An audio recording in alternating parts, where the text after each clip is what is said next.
Today's Faceoff on Fox Soul. Challengers Quan LX and Big Angry Adams. Ready to go blow by blow on those hot topics. Faceoff on Fox Soul starts right now. Representation of the masculine black man. You know what I'm saying? I don't think you guys are. I'm listening. Okay. Like, your OG is Wendy Williams. My OG is sitting right here. You see him? Mm-hmm. And I'm gonna tell you why he's my OG. Because he killed anybody or any of those things. He just taught me how to be a better man. Wendy's not my OG. Can you That's stop? funny, though. Can you stop? Wendy Williams is your OG. Wasn't she your boss? Yeah, at one point. So yeah. she was your OG. She put you on, and you should give her grace, and you should also give her props out of respect. Oh, because we have different trauma, like we're different. Like I'm not the kind of guy that would I'd rather get my ass whipped than run, but you're proud that you ran. Yeah. I'd rather get my ass whipped, and it ain't no disrespect, but I kind of think you're gay. You just act a little gay. You got a problem with gay people? Not at all. I've got a problem with people that pretend they're not gay. So let me tell you why. Let me tell you why. This is hilarious. I love what you're doing. This is hilarious. So what I'm saying is, you might, because you started in gossip, which is is very feminine, and you want people to listen to you, and that we want people that represent masculinity, because men need to be doing what they need to do as men. They don't need to be worried about girl stuff. Do you think he's masculine? Would you want this man around you if 10 guys jumped you? He'd run, and you'd have to run with him. In this round, here's Quan LX. Charles, that was a pretty, I don't want to say explosive, but serious episode of The Breakfast Club with Charlemagne and one of America's well-known hip-hop moguls, Brother Dame Dash. Brother Dame Dash and Brother Charlemagne and the other co-hosts were having a serious discussion about black male masculinity in particular. And Dame Dash is the one that really started that conversation, challenging the manhood of Charlemagne, challenging the manhood of the other co-host on the show, because he felt that they were not the prototype or ideal idea of what a masculine black man looks like. We are living in a country that, in my opinion, desires to demasculate men, period, and to feminize men, period. There's a serious movement to do that in this country. And what we've always known as real traditional men doing the traditional things that American men would do of any race for their families, their children, their community. For some reason, that's been called in many circles toxic masculinity. He pointed out also the issue where Charlemagne and the other brother have admitted that they don't like being involved in conflict. And if something happens that involves conflict, they would rather run away from a fight than engage in the fight. He called it a very effeminate perspective and a very effeminate idea of that's how a man would handle himself. So, Charles, I don't like that those brothers went back and forth like that. Charlemagne is a highly intelligent brother. He and both Dame Dash have something to contribute of value to the upliftment of black men. And I would hope and pray that the brothers don't allow petty philosophical differences of masculinity to separate them to the point where we cannot unite and come together in a country that I believe is targeting black men and planning to do it on a whole nother level. It's always interesting to watch you. I mean, this is your topic, but to watch you play both sides simply because both men in the equation are African American. Where if Charlemagne was a white guy, you'd be teeing off in the most incredibly homophobic manner, which it gets kind of boring for me. But Damon Dash, which I was always interesting to me that that's his actual name, right? It sounds like because obviously Jay-Z is not Jay-Z's actual name.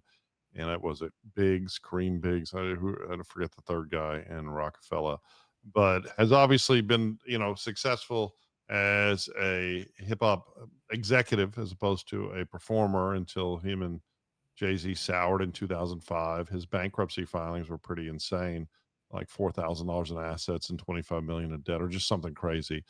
So he does like to pontificate and lecture people on how they should be a lot, when it seems like he should be looking in the mirror more. But Charlemagne, and especially Envy, and I've only met them the one time I was on the Breakfast Club, but neither of them seem effeminate or like wusses to me, especially not Envy. And I don't think his mischaracterization and your regurgitation of that mischaracterization of their willingness to engage in a necessary conflict reflects their comments, which we're talking about unnecessary conflict, right? And we have so many people encouraging, especially in the African American hip hop culture that Mr. Dash first came to be a known person in, to violent conflict. That is, we talked yesterday about the CEO of United Healthcare robbing so many people and killing so many people. But you have in the past talked about a culture of violence, but here you are applauding Damon Dash for criticizing Charlemagne and Envy for being of the mindset that unnecessary conflicts are a bad idea, and then using homophobia to drive it home. And now, like in the 80s, I think we both graduated high school in 90. In the 1980s, that was just the way you insulted your friends, by calling them gay, right? That's what everyone did. And there was no talk of homophobia. It was a bad time in America for gay people. It was very oppressive, and that was just how people insulted people. It's 2025, and Dame Dash, who I don't remember, I think I've got it somewhere when he was born. He was born in 71, so he was born the same. He was born the year before me, and I think the same year as you. So he grew up in that culture. But you're supposed to evolve as a human being. What a stupid reason to cut down Charlemagne. And I think this whole conversation is stupid. I think the brother pointed out some serious facts that a lot of black. What fact? One fact about the show. I mean, you have Charlemagne is willing to confront presidents, presidential candidates. I'll give you Kamala Harris the softballs that she expected. He's a very brave interviewer. He's a brave guy.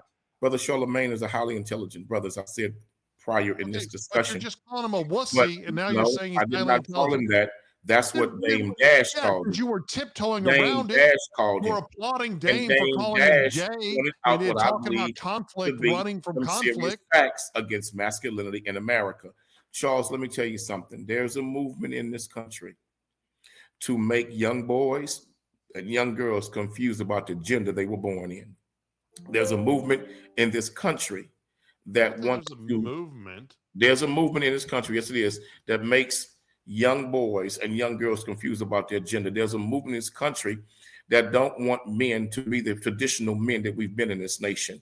And Charles, it's not happening just in the black community. It's happening all over America too. I would agree. There's a lot of not participating in raising their sons, but it's overwhelmingly happening in the black community. But Hollywood is playing a significant role also. It's not a Hollywood. If men would raise their damn children and stay around and participate, then maybe the things that you're talking about wouldn't occur. If we stop allowing schools to program children that they have a different sexuality than what they've been taught at home, then that would help. If we stop drag queen reading our elementary school children, that would help. If we would not allow kids in California to go to school, and if the parents don't identify with their transgender identity in California, you put the parents in jail, hell, that would help also if we stop that. Again, it's always interesting to me when you sound like some radical right-wing talk show host, and then you flip immediately to be this radicalized pro-violence left-wing talk show host supporting Luigi Mangione killing people, right? Side. I speak with an independent voice. KTV South Bay reporter Jesse Gary joins us live from Milpitas, where an owner also took store security into his own hands. Jesse? Claudine, good evening to you. And experts consider such actions part of a cause and effect cycle, violence seeming to pervade American society, and the response to that is becoming violent. Neighboring business owners say they saw this attempted smash and grab coming a mile away. But as a group of 10 to 15 suspects tried to hammer their way into fine jewelry in Milpitas, the owner fired gunshots out of the store, forcing the group to scatter. They had to take action, drastic action, to defend themselves and their family. If they had not fired warning shots, their complete livelihood would have been ruined. The employee did contact 911 immediately upon the incident occurring. At this time, we don't have any reports of any injuries. While Milpitas police search for additional clues and the multiple suspects, experts say such scenarios could be becoming more common. Wednesday in Oakland, an attempted robbery on International Boulevard sparks a gun battle between the store owner and alleged criminals. 2 suspects were killed, 3 others wounded, as was the business owner. It's kind of mind-boggling and discombobulating to see such violence in our news. In this round, here's Charles Big Angry Adams.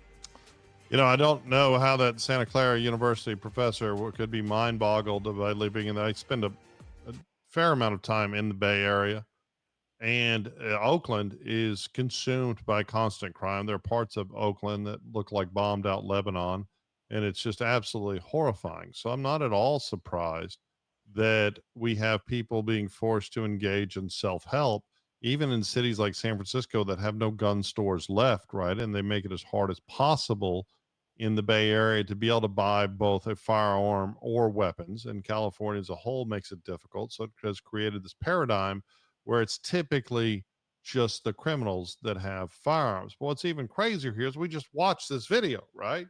Where like a group of 8 or 9 fully masked up men felt completely brazenly confident that they could walk in during daylight hours into a shopping center and use tools to smash through a door and steal everything from a business, right? And destroy a business that people have probably spent years, if not decades, building to support their family.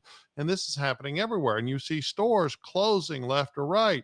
You go down south for 4 or 5 hours to Los Angeles, you go out to the Santa Monica Esplanade, which used to be one of the most beautiful shopping districts in the country, outdoors, perfect weather, 4 or 5 blocks from the beach. 70% of the stores have closed, right? And it's not like all the money had left Santa Monica. It just was no longer feasible because of the constant tide of crime and the failure of the police to respond to it. And when they did respond to it, to arrest anyone, and when they did arrest anyone, failure for the DA's office to give anyone real consequences. We live in this put criminals on a pedestal America, and frequently in liberal strongholds. And I sound critical of liberalism when I say that because I still consider myself a liberal, but in liberal strongholds, it's the reason why I've largely abandoned the Democratic Party is because of this nonsense. But in liberal strongholds, you just don't see consequences for crime anymore. So people just keep getting more and more brazen. But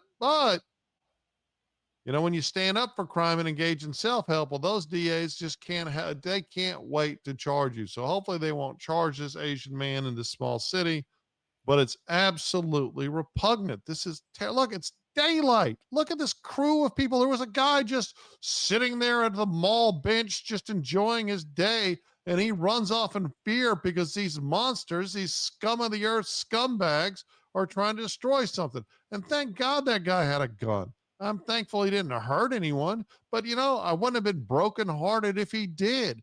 Thieves need to learn a lesson, and more people need to engage in self-help. Good for them. Charles, I have no problem with what this store owner did.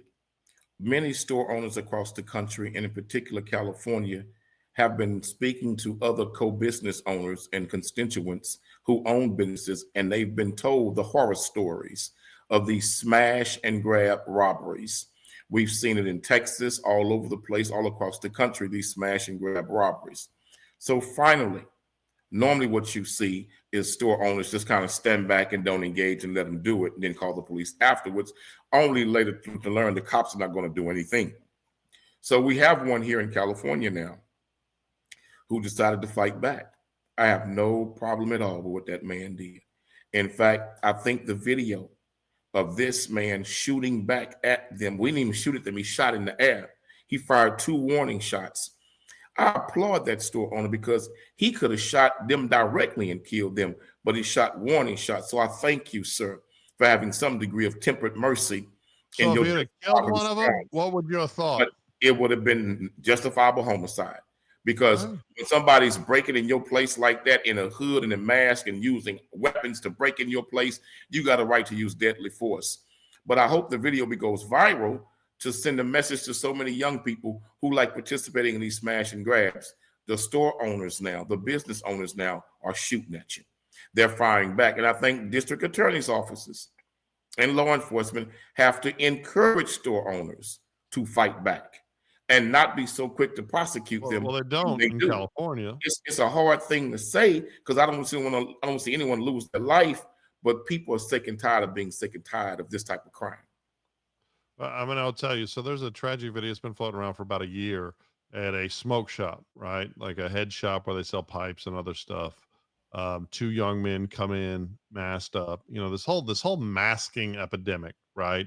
I think more parents need to stop letting their kids out of the house wearing shiesties or whatever they're calling them, right? Because it's called no face, no case. Right. And it's for the purpose of criminality, but there are lots of kids that wear it just because they see it as a fashion statement.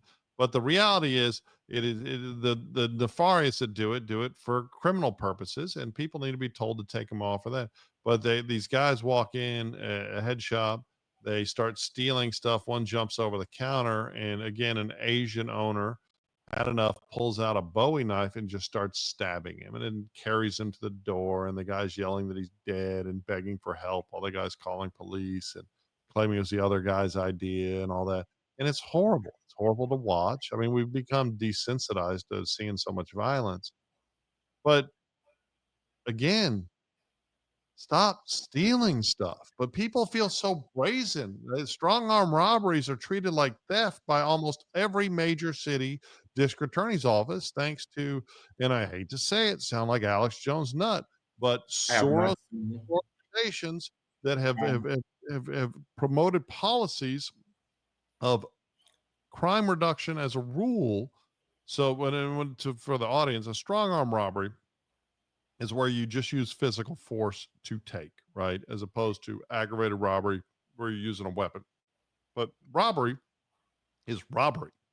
And but I want to talk more, but I want to focus more on what you brought up, this video about this robbery at this smoke shop / might be marijuana dispensary. Very popular video, and it's horrible.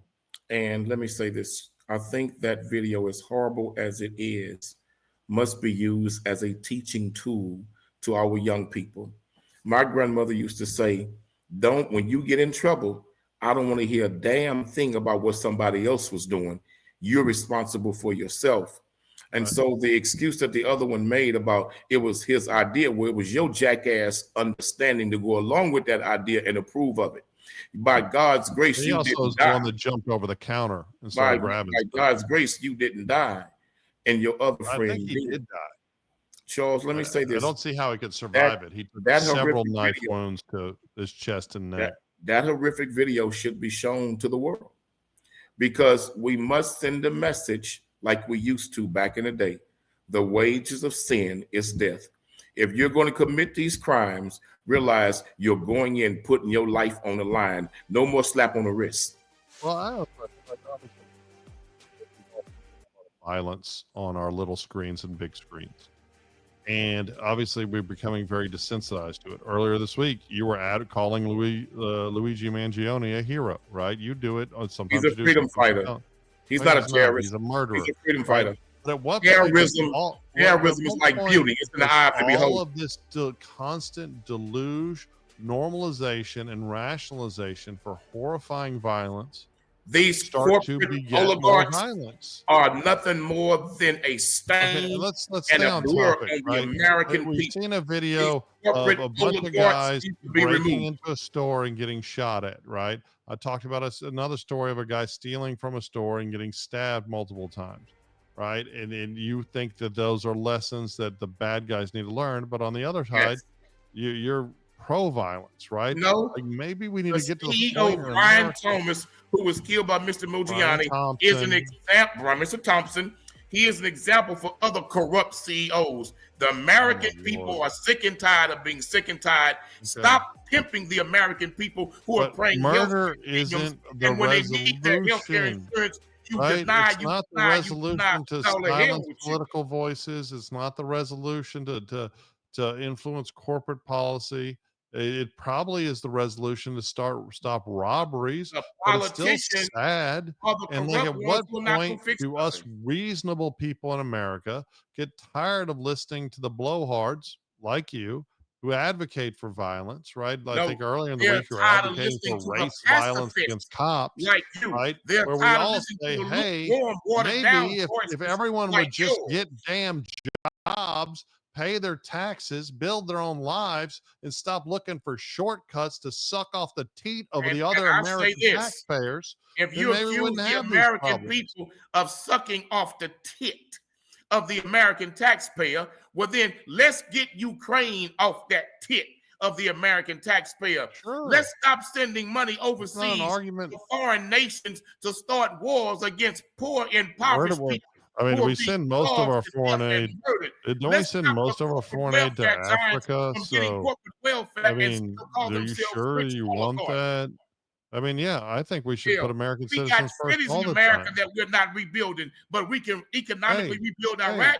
We can economically rebuild Afghanistan. We can economically rebuild. I think we should put Black Palestine and Americans, white Israel, but Americans, we can't rebuild Latino American Americans, cities. Asian Americans all first. And maybe one thing we do is start enforcing the laws and arresting thieves again and murderers and scumbags, right? Like this poor shopkeeper wouldn't have to shoot those 10 African American kids that try to. This poor Asian shopkeeper wouldn't have to shoot the 8, 9, 10 African American kids that tried to rob a store if he actually had police that were policing those. How you know they were African American? Their faces. But you can see their hands and their faces. I mean, damn go back liar. and watch the video. Their hands and faces. Go watch the video. Bigot. You racist. I'm not being a bigot. I'm just You talking done about made a reality. black You don't want to you talk could have been about some little reality. white boy. Don't talk about You don't reality. know who they Why don't you go were. look at the demographics Their of hands robbery were in the covered. Bay Area and Their look at the faces were population covered. discrepancies. Ought to be Right? ashamed.